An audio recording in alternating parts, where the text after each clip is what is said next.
Welcome viewers. Today I will be talking on diagonalization. This lecture is in continuation to my earlier lecture on diagonalization. There I had discussed diagonalization of real matrices. Today I will discuss diagonalization of complex matrices. This lecture constitutes two parts: the unitarily diagonalizable and application to the concepts applied to solution of system of ordinary differential equations. I will first start with unitary matrices.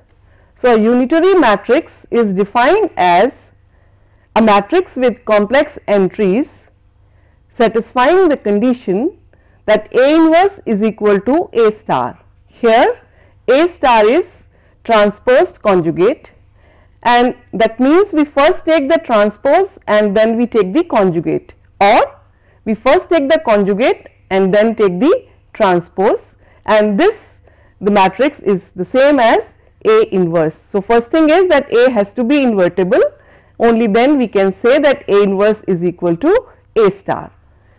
And if the matrix happens to be a real matrix, then A star is nothing but A transpose, because conjugate of a real matrix is the matrix itself. So, A star is nothing but A transpose, and in that case we have a unitary matrix as the same as orthogonal matrix. In other words, we say that a real unitary matrix is orthogonal matrix, because there will have A inverse is equal to A transpose. Similarly, we define normal matrices. A square matrix A with complex entries is called normal if A star is equal to A star A. So, this product A with A star, that is transpose conjugate, and A star multiplied by A, they should be equal. The difference here is that if A star is equal to A star A is equal to identity, then we can write down A inverse is equal to A star, but still the product may not be identity, but still these two products are equal, and then we say the matrix A is a normal matrix. So, every Hermitian matrix is a normal matrix,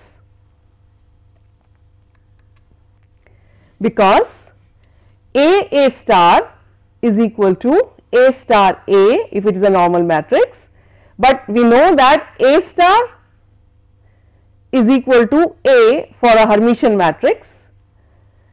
What is Hermitian matrix? Hermitian matrix is a matrix with complex entries, so that A star is equal to A. So, when A star equal to A, then this product as well as this product equal to A square, which satisfies the condition of normal matrices, and that is why we say that every Hermitian matrix is a normal matrix,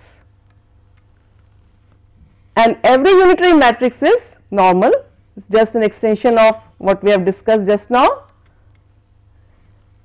You can check that A star is equal to A star A is equal to I. So, this is I, but both of them are equal. This is what is required for a normal matrix, and that is why we say that every unitary matrix is a normal matrix. So, let us elaborate this with this example A, where I have a matrix of 2 by 2 order. Here some of the elements are complex. We have to check whether it is normal or not. So, for this purpose I have to first constitute A star. So, first I will take the conjugate and then transpose. The conjugate of this matrix means a particular element here will be transposed here. So, 1 plus I transpose 1 plus I, its conjugate is 1 minus I. Conjugate means this imaginary part will be negated, and then 1 minus I will become 1 plus I. So, this is A star, and when we take the transpose, row becomes columns, and 1 minus I, first row will become first column and second row will become second column. So, that is the transpose, and if you compare this matrix with the given matrix, we can notice that this is nothing but A. So, A star is equal to A. So, it is this matrix A star is equal to A. So, it is a Hermitian matrix, and we have already proved that Hermitian matrix is a normal matrix, and in this sense the given matrix A is normal matrix. So, now I state some simple results and I leave them to the viewers, they can prove them. First simple result is, if A is unitary, then row vectors form an orthonormal set, and if row vectors form an orthonormal set, then the matrix is unitary. We write this as A is unitary if and only if row vectors form an orthonormal set. This result is not only true for row vectors, this is applied to column vectors also, and the results read like this: A is unitary if and only if column vectors form an orthonormal set. This is first result to be proved by the viewers. The second is, the unitary matrix have eigenvalues such that the magnitude of an eigenvalue is 1. So, all the eigenvectors, all the eigenvalues in unitary matrix have magnitude 1. So, this is another result which is to be proved by the viewers. Now, in this example, a matrix is given, you have to show that it is a unitary matrix. So, 2 by 2 matrix, it has complex entries, and what we do is we consider the row vectors of A, they are 1 plus I by 2 and 1 plus I by 2, and the second row vector is 1 minus I by 2 and minus 1 plus I by 2. So, these are 2 row vectors. We calculate their magnitude. So, norm of R1 bar is equal to square of first component plus square of second component, and mod of 1 plus I square is equal to real part square plus imaginary part square divided by 2. So, it is 1 plus 1 2 divided by square of this 4. So, this number is equal to 1 by 2. Similarly, this is also 1 by 2. So, we have 1. So, norm of row vector is 1.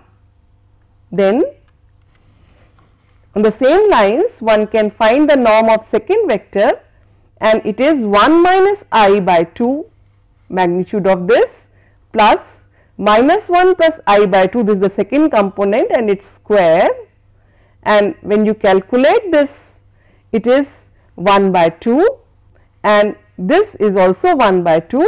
So, sum of this is equal to 1.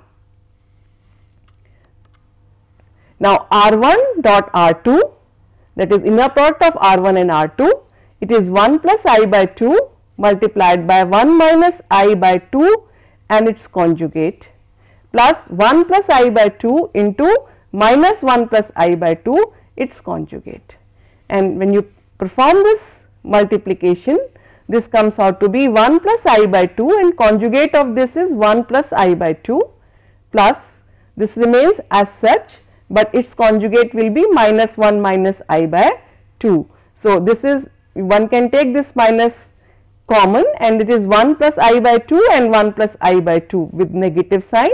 So, this cancels out with this, and what we have is that inner product of R1 and R2, that is R1 dot R2 is 0.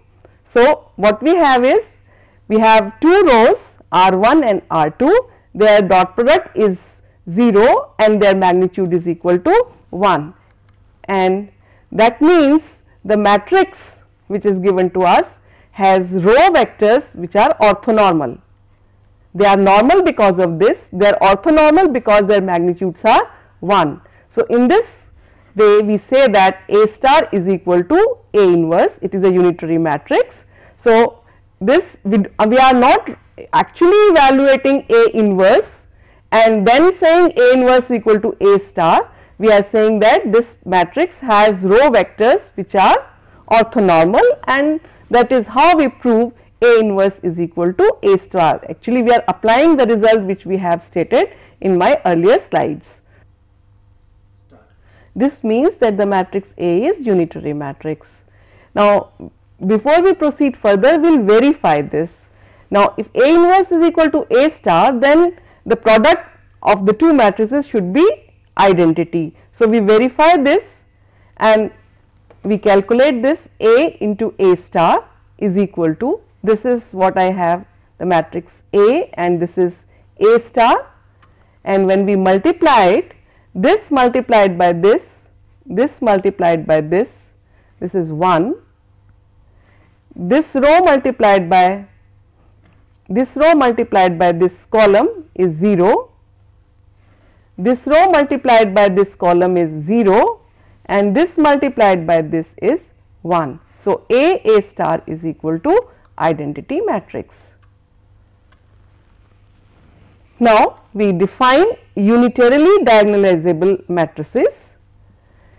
We say that a square matrix A with complex entries is unitarily diagonalizable if there exists a unitary matrix P such that P inverse AP is diagonal. So, basic difference is the matrix is diagonalizable. We should have a matrix P which is invertible such that P inverse AP is diagonal, but the difference here is the matrix P is not only invertible, but it is unitary matrix. So, if we can find such a matrix P, then we say the matrix A is unitarily diagonalizable. Now, to prove this, we say that the following are equivalent. First, A is unitarily diagonalizable, and the second is A has an orthonormal set of n eigenvectors, and third statement is A is normal.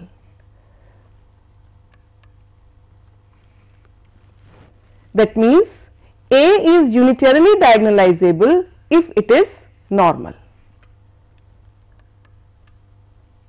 And if A is normal matrix, then eigenvectors from different eigenspaces of A are orthogonal.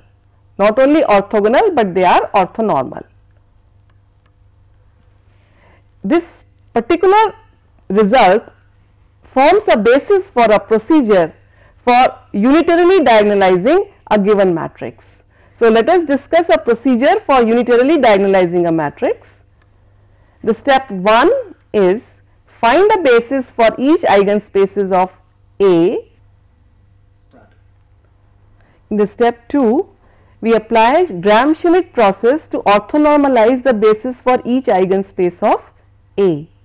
And finally, in the step 3, we form the matrix P whose columns are the orthonormal basis. Now, in the next example, we illustrate this procedure for unitarily diagonalizing a given matrix A. So, in this example, a matrix A is given as a 2 by 2 matrix. We are considering 2 by 2 matrices because they are simple. So, you have to find a unitary matrix P which will diagonalize this given matrix A. To find matrix P, we have to first obtain the eigenvalues and then corresponding eigenvectors. For this, we first write down the characteristic equation for the given matrix A. So, the characteristic equation for this is the determinant lambda minus 2 minus 1 plus I minus 1 plus I and lambda minus 3. One can simplify it. It is lambda minus 2 into lambda minus 3 plus 1 plus I into minus 1 plus I. Perform this multiplication and it is lambda square minus 5 lambda plus 6 this part, and from here we will get minus 1 minus 1, and that gives us lambda square minus 5 lambda plus 4 equal to 0, and when you factorize it, it is lambda minus 1 into lambda minus 4 equal to 0, and that gives us the eigenvalues as lambda is equal to 1 and lambda is equal to 4. To get the eigenvectors corresponding to these eigenvalues, we have to solve this equation a minus lambda I multiplied by x equal to 0. So, let us write down a minus lambda I x equal to 0. So, it is 2 minus lambda 1 plus I 1 minus I 3 minus lambda x equal to 0, and for lambda is equal to 1, we have to solve this equation. We will get eigenvectors corresponding to lambda is equal to 1, and when we solve this equation for lambda is equal to 4, we will get eigenvector corresponding to lambda is equal to 4. So, first for lambda is equal to 1, this equation become 1, 1 plus I, 0, 1 minus I, 2, 0. This is an augmented matrix corresponding to this system. So, this system can be transformed. I am writing only the this part, the coefficient matrix part here. I have applied elementary transformation, and this will only the coefficient matrix is written here because this will not be affected. So, we will transform this matrix to this matrix,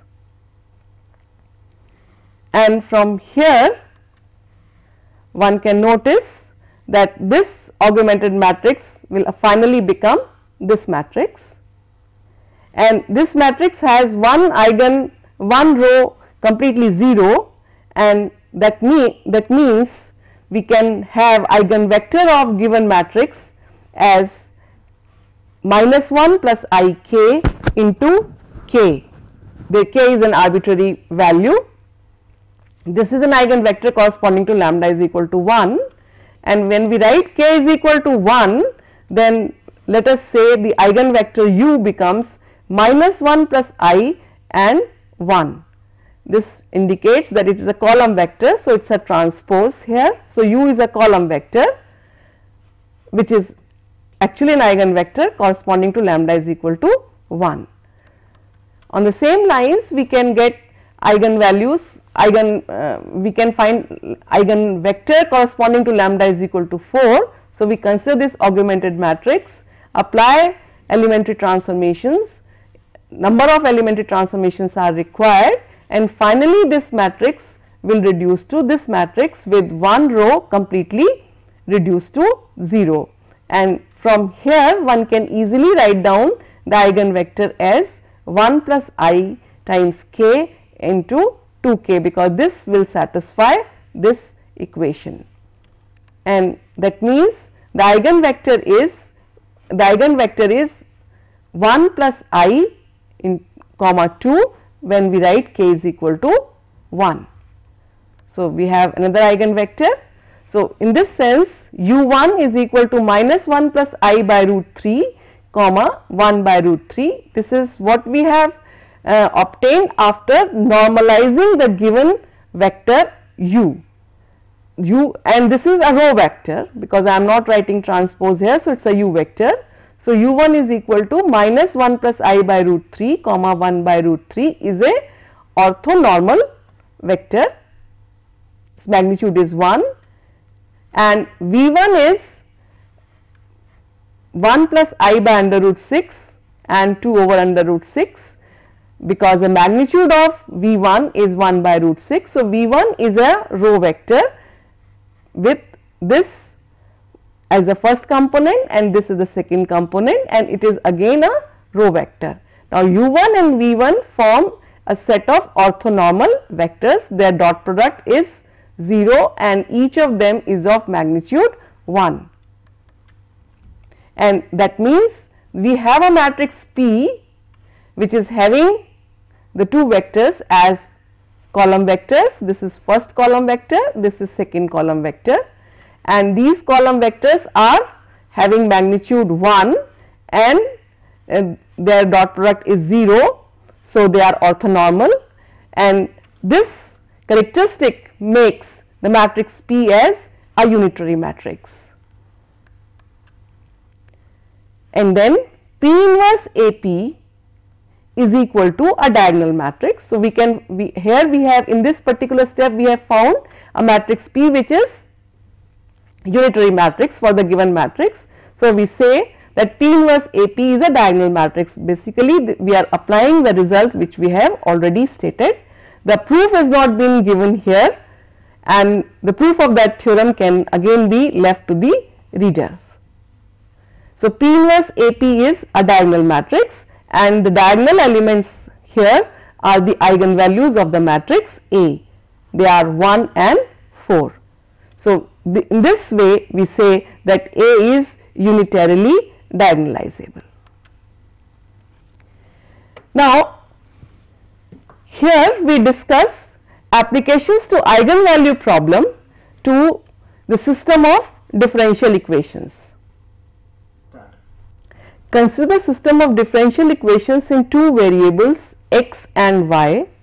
X and y are two dependent variables depending upon an independent variable t, and we write the first equation as the first order differential equation relating the derivative dx by dt with x and y. So, we say dx by dt is equal to ax plus by, a and b being constants.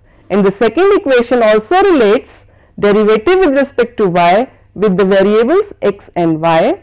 So, dy by dt is equal to cx plus dy. So, here we have two equations, two differential equations which are of first order. They are coupled because first equation involves x as well as y, and the second equation in y also involves the variable x. So, this is coupled with x and this is coupled with y. So, we have a system of coupled first order differential equations. Now, this system can be written in this form, in this matrix form. Here d by dt of this matrix x y. So, we have a column vector on the left hand side and we have taken its derivative. So, left hand side is d by dt of x y is equal to a, B, C, D. This is the coefficient matrix on the right hand side multiplied by the column vector x y, and this is 2 by 2 matrix, this is a column vector, this is a column vector, and we write the dynamical system, we call this as the dynamical system, and we write it as dx by dt is equal to ax. I denote this matrix by A, this column as x. So, this is nothing but dx by dt, and the whole system is dx by dt is equal to ax. So, x is a column vector in R2 because dimension of x is 2. So, x belongs to R2. Now, together with this differential equation, it is not a single equation, it is actually a system of equations, and this system of two differential equation can be written in a compact form in this matrix differential equation, and this has to be solved under specific initial conditions. So, we specify the initial conditions as x at t is equal to 0 is equal to x naught. Actually, this condition simply means that x at t is equal to 0 is x naught and y at t is equal to 0 is y naught. So, that initial condition is also written in a compact form, and this system is called a dynamical system. We call it dynamical system because it is changing with time. So, we are considering how the dynamics of the vector x is changing with time. So, that is the meaning of a dynamical system. Now, we generalize this concept and we write down dx by dt is equal to ax, where x belongs to Rn. So, earlier I have written a matrix equation in two variables, but x need not be belonging to R2, it may be a column vector consisting of n components. In that case, we say x belongs to Rn, and this equation dx by dt is equal to ax means that A is a square matrix of order n. Now, 1 represents a homogeneous system of n linear first order differential equations in n differentiable variables, because x is a column vector. So, this left hand side is actually n terms, on the right hand side we have this product, and x is a column vector. So, actually this system represents n differential equations, because each equation is having d by dt involved in it, and since we are considering derivatives, so we should have the functions as differentiable functions, all these variables should be differentiable. We call this as a homogeneous system, because all the terms on the right hand side, they are involving x or y. There is no term which is free of the variable x and y. So, there is no constant matrix added here, and in this sense we say this represents a homogeneous system of n differential equations. Each equation is linear in its own right, and that is why it is a linear system of differential equations. The vector x1, which is having n components, is a column vector.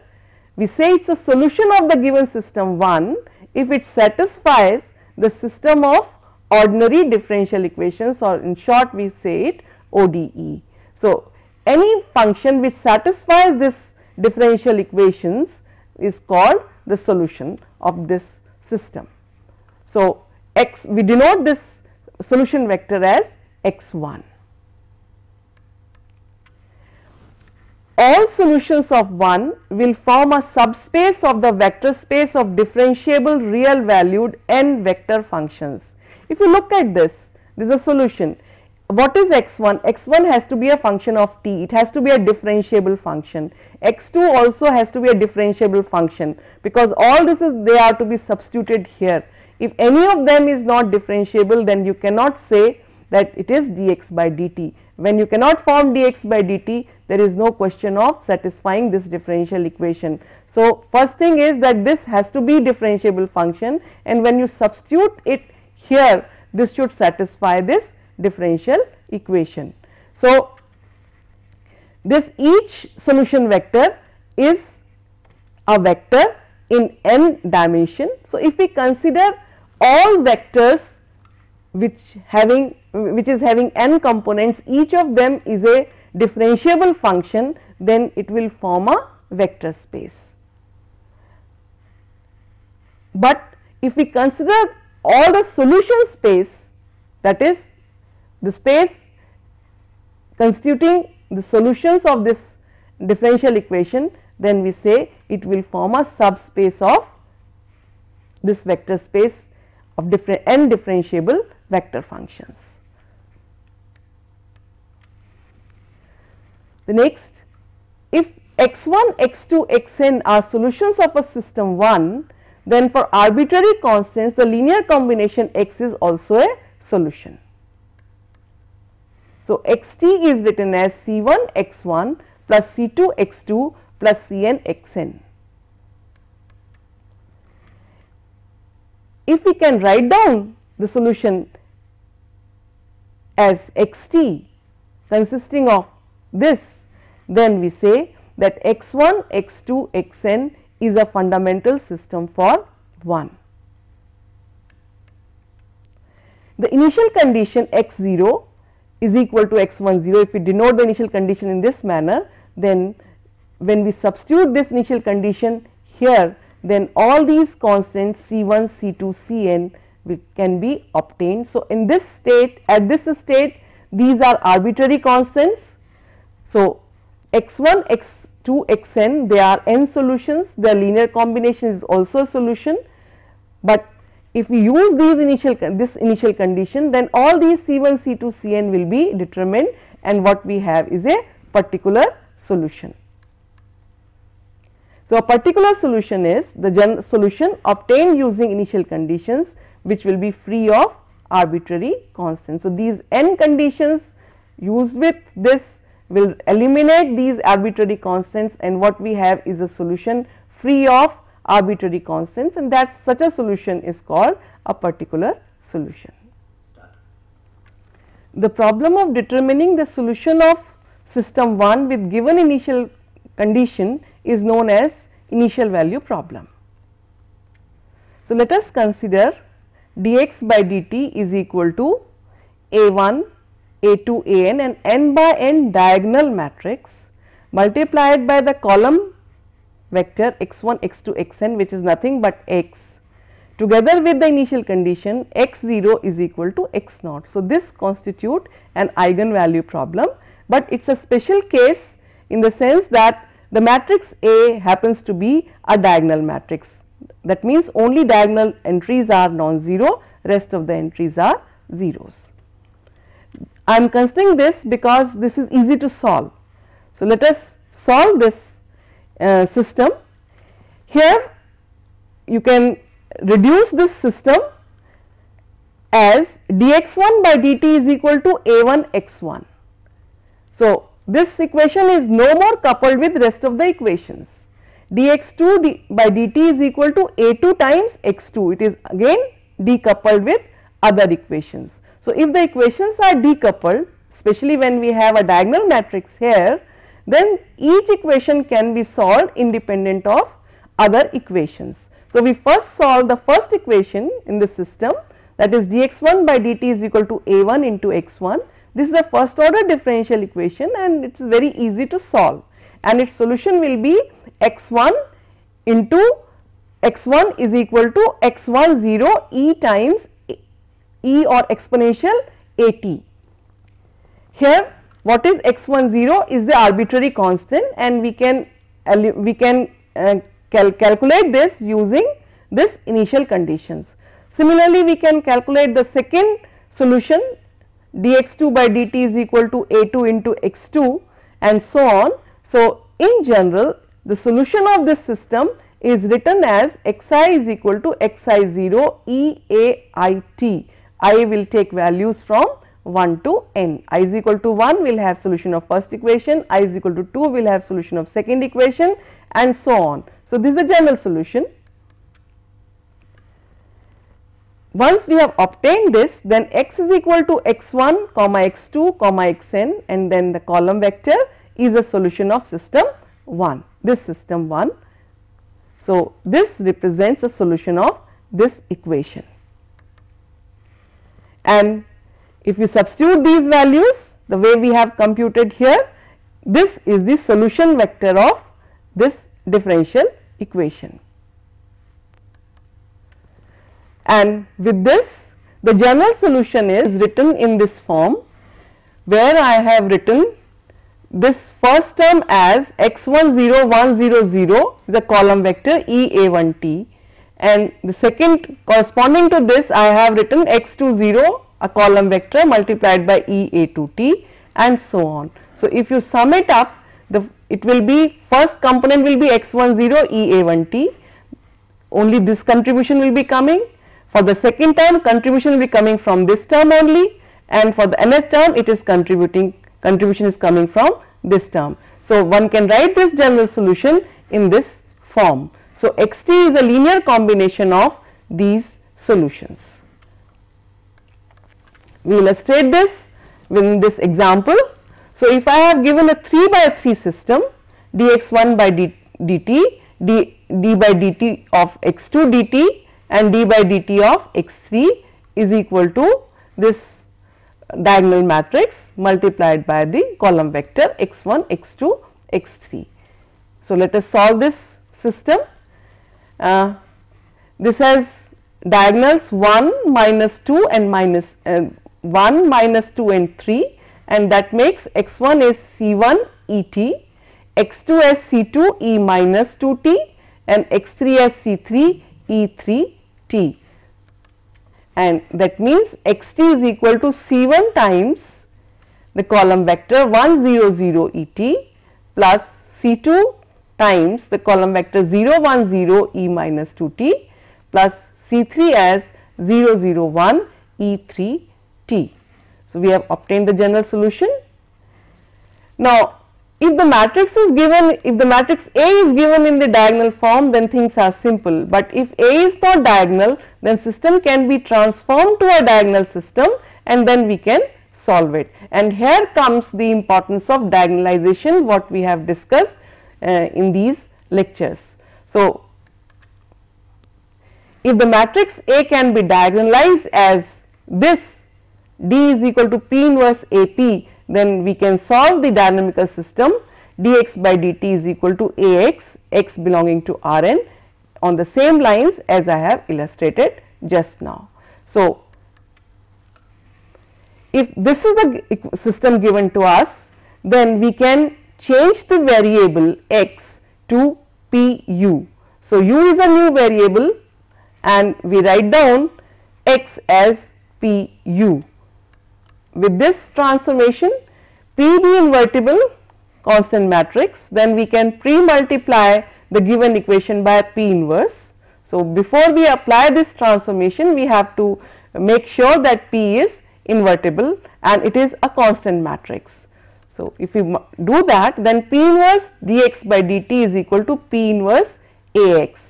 Since P inverse is a constant matrix, so we can write down this left hand side as d by dt of P inverse x, and that is why I have assumed that it is invertible and constant matrix. So, left hand side is this and right hand side is P inverse A, and this x I am replacing by Pu, and this simply means du by dt is equal to P inverse AP into u. So, that gives me du by dt is equal to du. So, with this transformation, this matrix D is diagonal and I have obtained a system of equations in which the matrix D is diagonal. And then we can very easily solve this system of equations, and we know from our earlier discussions that ut can be expressed as C1, an arbitrary constant, multiplied by this column vector multiplied by E into lambda 1 t. What is lambda 1? Lambda 1 is the diagonal, first diagonal element in the matrix D. Then we have add the second term here, C2 arbitrary constant, multiplied by this column vector where the second term is 1 and rest of the terms are 0, and this will be multiplied by E lambda 2 t, lambda 2 being the second term in the diagonal matrix D, and so on. The last term will be Cn, the nth arbitrary constant, nth component in this vector will be 1, rest of them are 0, and multiplied by exponential of lambda n t. So, we have obtained solution ut, but our equation was in x. So, we have to transform this solution to its original coordinate system. So, that means we apply P on both the sides. So, P of ut is equal to C1 P of this vector E lambda 1 t plus C2 P of the vector multiplied by E lambda 2 t and so on, and that makes Put as x of t, the function x is a function of t, is equal to C1, and I write down P into 1 0 0. If you multiply if you perform this multiplication, this simply means the first row, first column of the matrix P. So, it is P1 E lambda 1 t plus C2, and this multiplication is P times 0 1 0 0 is nothing but P2. So, it is E lambda 2 t and so on, and the final term will be the last value Pn. So, it is P multiplied by this is nothing but Pn. So, we write down x t as C1 P1 E lambda 1 t plus C2 P2 E lambda 2 t and so on. So, what I am writing is that the solution vector x t is this linear combination in which P1 is the eigenvector corresponding to eigenvalue lambda 1 of the matrix D, which is the diagonal matrix similar to the given matrix A. So, solution can be easily obtained from the matrix D. So, basically what we are doing is we are diagonalizing the matrix A and then we are finding the solution in this particular manner. So, if dx by dt is equal to Ax, and lambda 1, lambda 2, lambda n are eigenvalues of A, and P1, P2, Pn are eigenvectors of A, then the solution of this differential equation is expressed as this in terms of eigenvalues and eigenvectors. This gives us a procedure for solving system of equations. According to this, the step 1 constitutes the computation of eigenvalues lambda 1, lambda 2, lambda n of the given matrix A. In the step 2, we compute the eigenvectors P1, P2, Pn of A corresponding to the eigenvalues lambda 1, lambda 2, lambda n, and the step 3 is we compute the general solution of 1 as xt is equal to C1 P1 E lambda 1 t plus C2 P2 E lambda 2 t, and lastly Cn Pn E lambda n t. We illustrate this procedure in this example. So, a 2 by 2 matrix being given to us. First, according to first step, we have to first form the eigenvalues. For this, the characteristic equation for A is the determinant of this 2 by 2 matrix. It is simplified to lambda minus 4 multiplied by lambda minus 1 plus 2 equal to 0. We have further simplified, it is lambda square minus 5 lambda plus 6 equal to 0, and factorizing it, it is lambda minus 2 into lambda minus 3 equal to 0, and that gives us eigenvalues as 2 and 3. And from here, for lambda is equal to 2, we calculate the eigenvector by solving this equation. 2 minus 2, 1 minus 1 x equal to 0, and one can easily see that one row will be one row can be transformed to 0, and the eigenvector will be 1 comma 1 transpose. For lambda is equal to 3, we have to solve this system 1 minus 2, 1 minus 2 x equal to 0. Again these two rows are identical, and this gives us the eigenvector as 1 comma 2. And once we have obtained eigenvalues and corresponding eigenvectors, then xt is equal to C1 multiplied by the first vector E2t, and then plus C2 the second vector 1 2 into e raised to power 3t. So, this is the solution of given system of differential equations. In this example, I have two distinct roots of the characteristic equation, and correspondingly I have got two independent eigenvectors. But there may be a situation where we have repeated roots, matrix cannot be diagonalizable, then things will be more involved. I am not discussing all these things at the moment. So, once we got this solution, then in the component form we can write down x1 as C1 E2t plus C2 E3t, that is the first component, and the second component of this vector x2 is written as C1 E2t plus 2 times C2 E3t. So, we can get this as a solution of given differential equation. Let the initial conditions be specified as x1 0 is equal to 1, x2 0 is equal to 0. See, in this equation we have two arbitrary constants involved in it. So, we in fact will have infinitely many solutions of the given system of equations, because these coefficients can take infinitely many values. So, to fix the ideas we can specify the initial conditions, and for the given initial conditions there are 2 in number. So, we can substitute them here, 2 equations, 2 unknowns, and one can solve for C1 and C2, and what we get is the particular solution. So, if we substitute this here, t is equal to 0, x1 is 1. So, left hand side is 1 and right hand side t is equal to 0, it is C1, this is 1. For t is equal to 0, this factor is also 1. So, C1 plus C2 from the right hand side, and similarly Substituting this in the second equation, we will have 0 on the left hand side, and on the right hand side we will have C1 plus 2C2. These two equations can be solved easily, and the solution will be C1 is equal to 2 and C2 is equal to minus 1.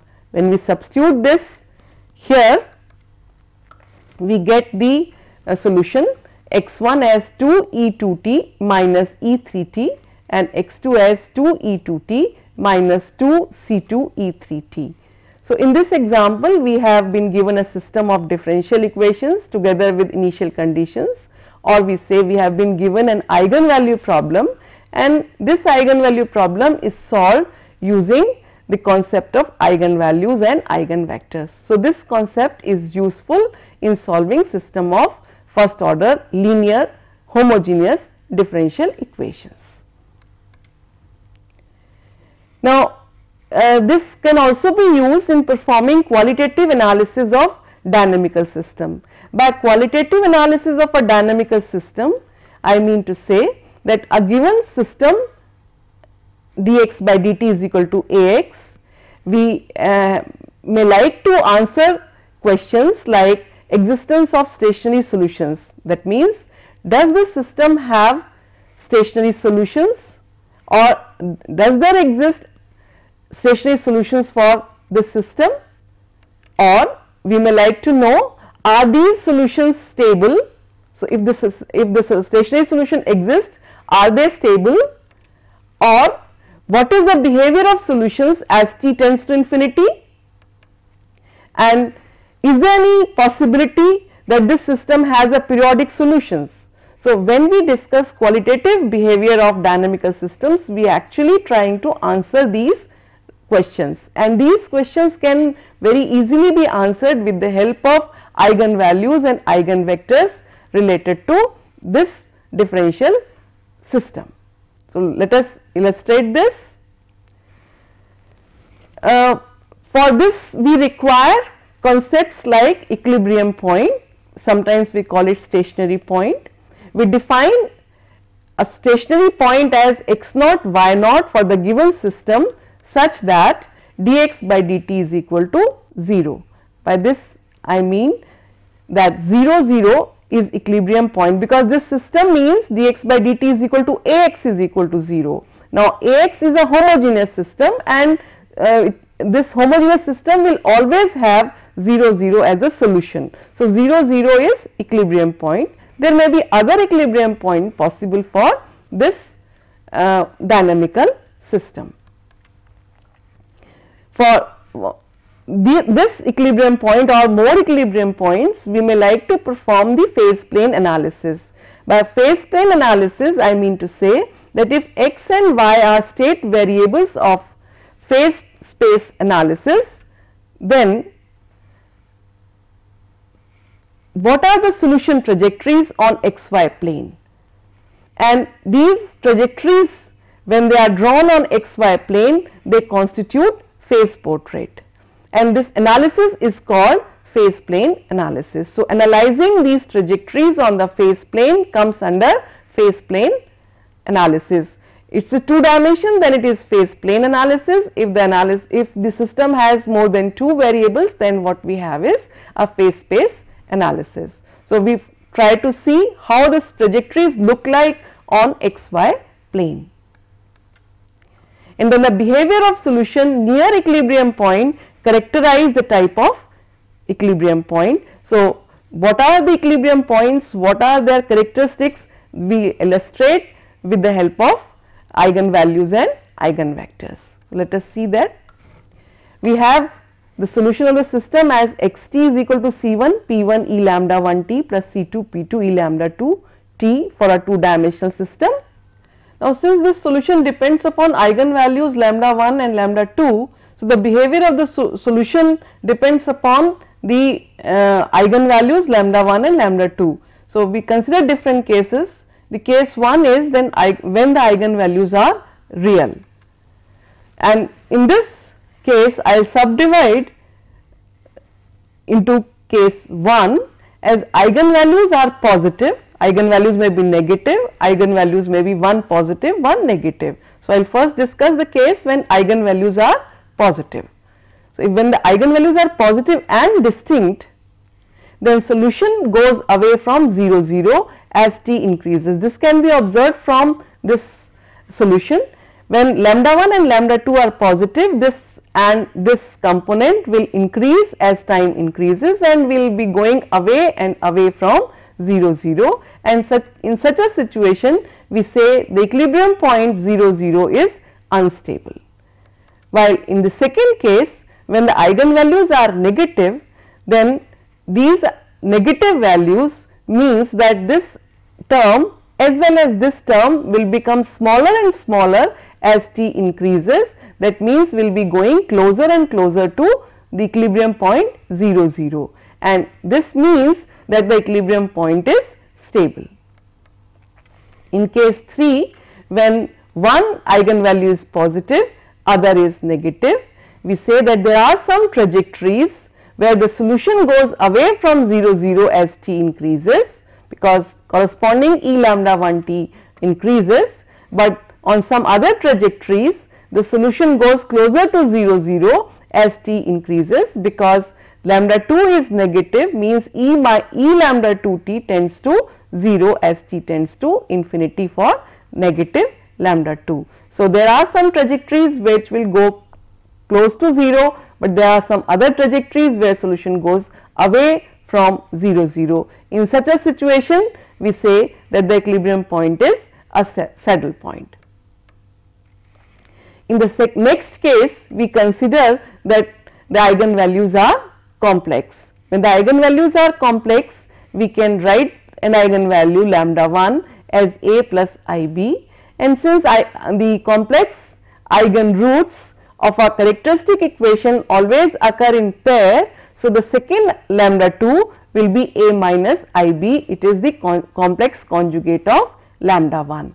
And if we have this lambda 1 and lambda 2, then E lambda 1 t is written as e raised to power a t plus I b t, and I b t is written as cos b t plus I sin b t.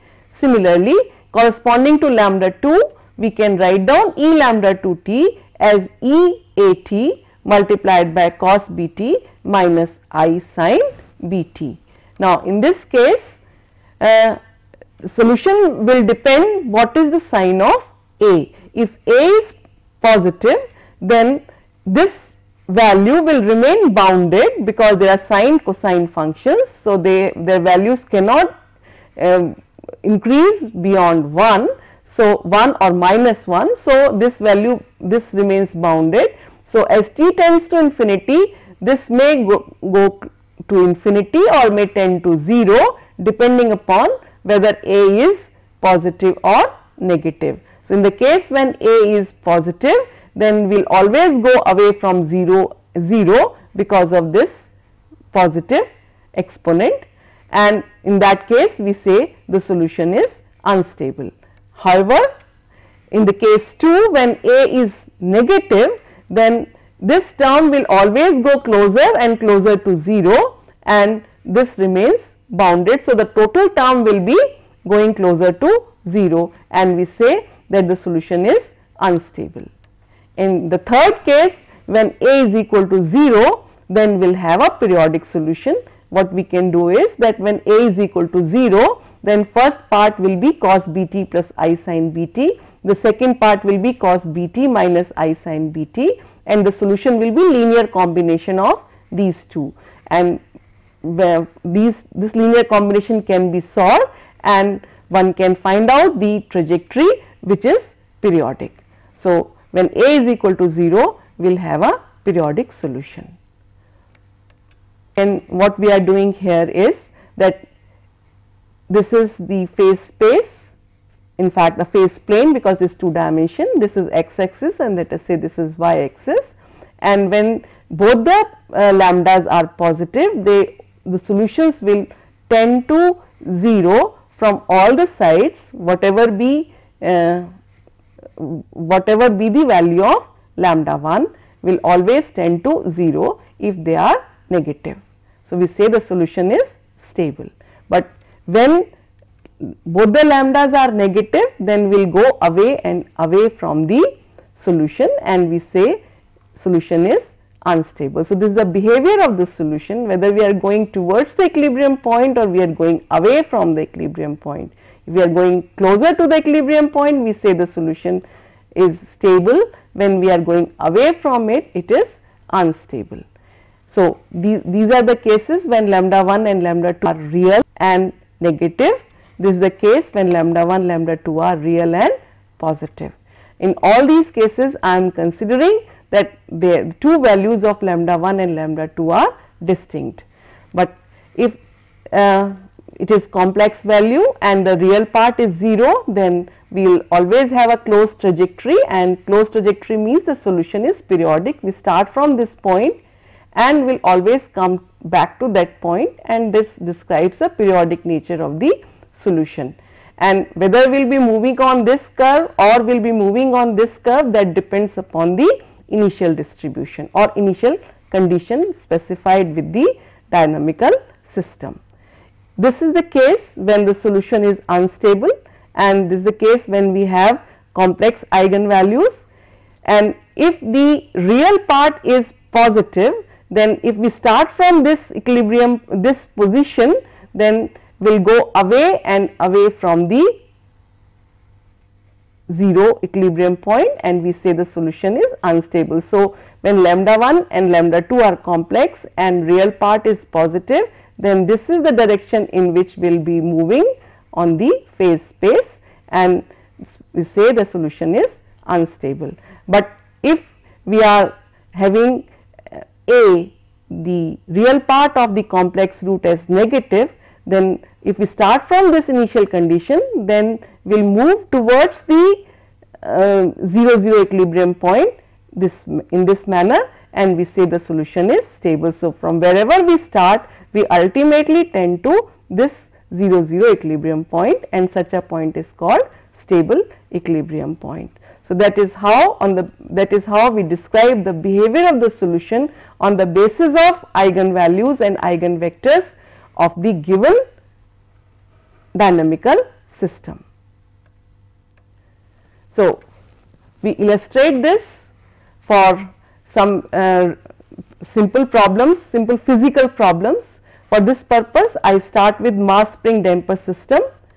So, we have a simple system consisting of a mass m, which is attached to a spring with spring constant k, and a damper is present in the system, in which the damping is there, which is proportional to the velocity dx by dt, and c is a damping coefficient.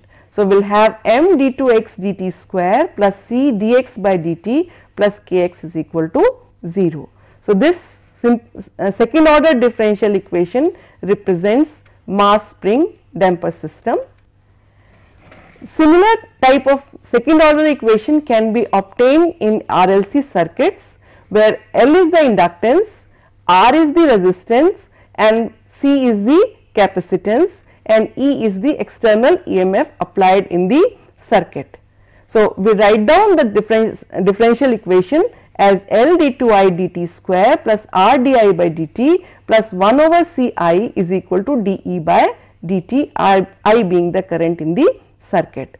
Now, if you compare these two equations, then one can easily see that these two systems are similar when I is related to x. X is the displacement in this and I is current in this. So, the two systems are identical. I is the same as x. The L inductance is identified with M in this system. R, the resistance in this RLC circuit, is identified by C in this mass spring damper system, and 1 over C, C being the capacitance, and this is identified as K in mass spring damper system. In this, I mean to say that whatever be the effect of K in mass spring damper system, the same effect is observed by 1 over C in RLC circuit. Whatever effect C is having here, same effect R is having in the RLC circuit. To solve this system, we first introduce dx by dt is equal to y, and this substitution will reduce this second order equation into two first order differential equations. So, we write down dx by dt is equal to y here, and d2x by dt square will come out to be minus cy minus kx, and that makes our system as d by dt xy is equal to 0 1 minus k minus c multiplied by xy. So, a second order system can be reduced to two first order differential equations. When there is no damping present, that means c is equal to 0, then we have d by dt into d by dt of xy is equal to 0 1 minus k 0 x and y. If we have to solve this system, we say the characteristic equation is lambda square plus k is equal to 0, and from here one can find out that eigenvalues are purely imaginary, and on the basis of our discussion we know that this solution is periodic solution as the values are purely imaginary. So, we can solve and we can get the solution of differential equation with the help of eigenvalues and eigenvectors. So, this is the end of this lecture, and in this lecture we have started with some diagonalization of complex matrices. Then we have discussed how we can solve ordinary differential equations, how we can solve system of ordinary differential equations, what is the role of eigenvalues and eigenvectors in predicting the behavior of solution of such systems. Thank you.